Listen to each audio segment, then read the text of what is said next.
Friends, कैसे हैं आप लोग। आज हम लोग पढ़ेंगे MAHN यानी master of arts in Hindu studies, जिसमें आज पढ़ेंगे MHN 004 के खंड 3 में इकाई 3 पदार्थ की अवधारणा एवं प्रकार, जिसमें आज हम आपके लिए लेकर आए हैं पृथ्वी। तो वीडियो स्टार्ट करने से पहले जो भी फ्रेंड्स हमारे चैनल पे नए आए हैं, कृपया चैनल को सब्सक्राइब कर ले और बेल आइकन को प्रेस कर दे, ताकि जो भी लेटेस्ट वीडियो हमारे चैनल पे आए वो सबसे पहले आपको मिल सके।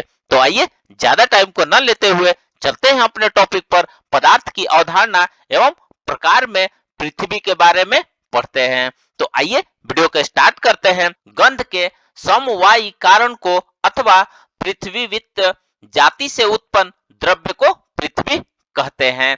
इसमें 14 गुण रूप, रस, गंध, स्पर्श, संख्या, परिमाण, पृक्कत्व, संयोग, विभाग, परत्व, अपरत्व, गुरुत्व, द्रवत्व और संस्कार उपलब्ध होते हैं। पृथ्वी के रूप के 7 प्रकार है: शुक्ल, नील, पीला, लाल, हरा, कपिस और चित्र अथवा मिश्रित। इसमें 6 प्रकार के रस पाए जाते हैं: मधुर, आम्ल, लवण, कटु, कषाय और तिक्त। पृथ्वी की गंध को 2 भागों में बांटा गया है: सुगंधी यानी सुरभि और असुगंधी यानी असुरभि। असुगंधी के अंदर दुर्गंध और वह गंध भी आ जाती है जो न सुगंधी हो और न दुर्गंध। पृथ्वी के नित्य तथा अनित्य के 2 भेद हैं। नित्य के भेद अंतर्गत पार्थिव परमाणु आते हैं, जो पृथ्वी के सूक्ष्मतम और अविभाज्य तथा शाश्वत स्वरूप है। अनित्य पृथ्वी के अंतर्गत द्रव्य रुक से लेकर समस्त पार्थिव तत्व आ जाते हैं। आइए अब नेक्स्ट पढ़ते हैं जल। पृथ्वी की भांति जल के भी नित्य और अनित्य 2 भेद हैं। हमारी रसनेन्द्रिय जो पृथ्वी के जीव के भाग में रहती है, मुख्यतः जल से बनी है, जिसमें रूप, रस, स्पर्श, द्रवत्व और स्निग्धत्व होता है, वह जल द्रव्य है।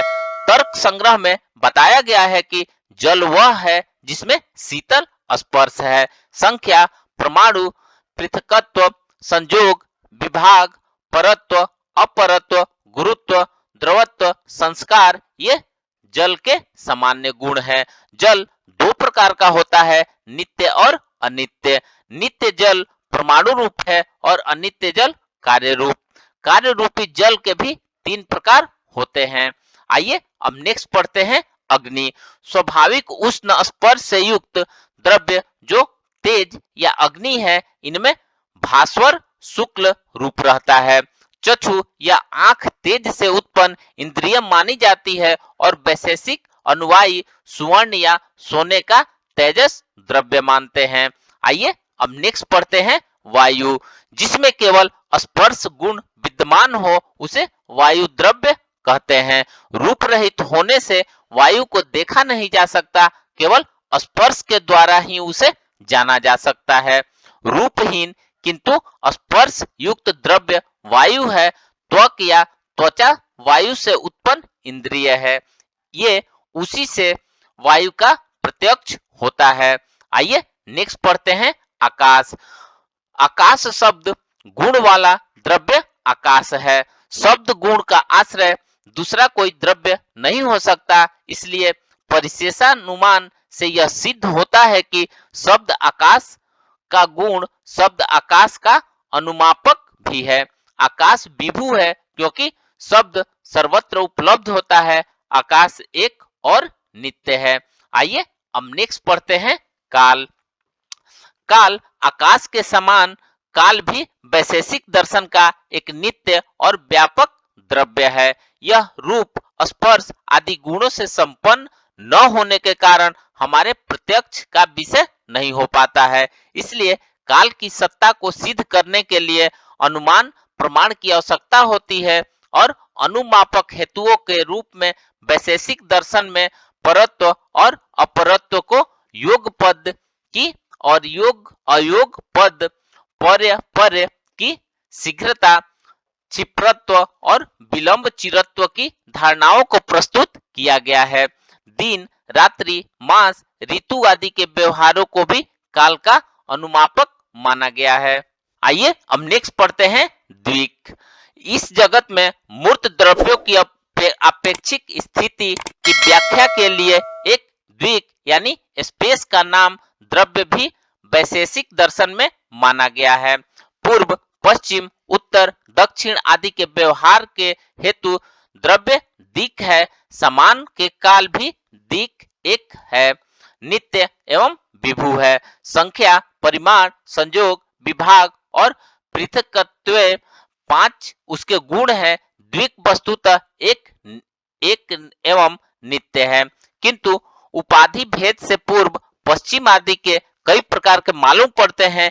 द्विक काल की तरह निरवय है। यह काल और द्विक दोनों ही निराकार, नित्य और सर्वव्यापक है, किंतु दिक् काल से अलग पदार्थ है और दूरी और निकटता का कारण है। यह भी काल के समान अप्रत्यक्ष है और इसकी सत्ता का अनुमान करना पड़ता है। वैशेषिक दर्शन में दूरी और समीपता की व्याख्या के लिए इसकी सत्ता मानी गई है। आइए अब नेक्स्ट पढ़ते हैं आत्मा।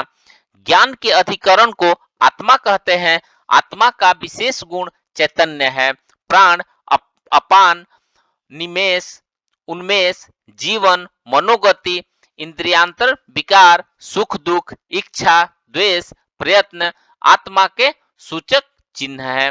आत्मा नित्य द्रव्य है। बुद्धि, सुख दुख, इच्छा, द्वेष, प्रयत्न, भावना, धर्म और अथम ये आत्मा के विशेष गुण हैं।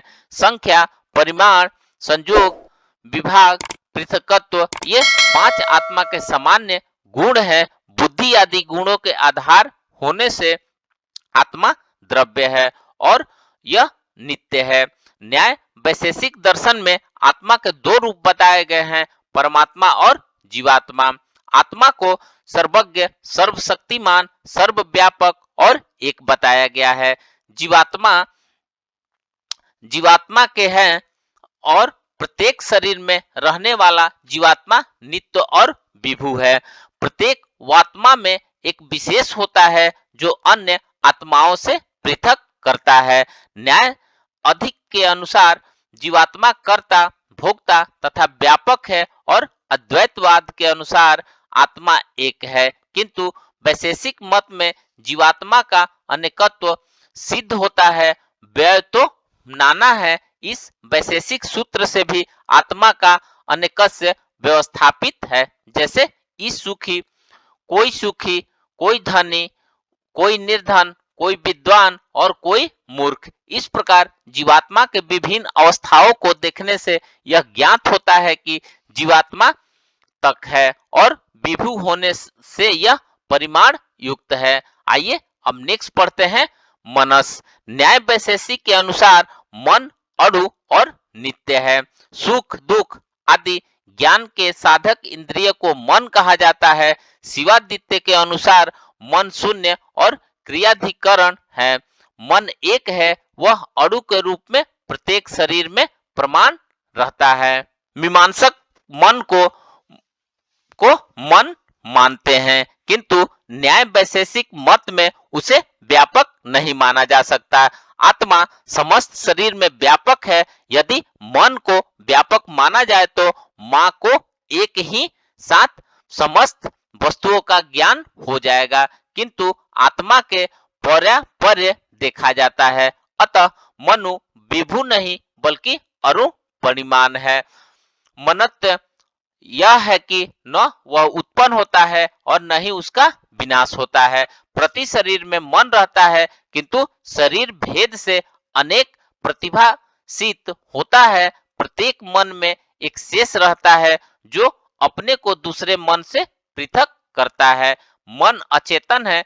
मन का कोई विशेष गुण नहीं है। संख्या, परिमाण, संयोग, विभाग, पृथकत्व, परत्व, अपरत्व, संस्कार ये मन के सामान्य गुण हैं। तो फ्रेंड्स, इस प्रकार से आज हमने पदार्थ की अवधारणा में पृथ्वी के बारे में पढ़ा। तो मिलते हैं एक नए वीडियो के साथ में। तब तक से हमारे चैनल पे बने रहिए।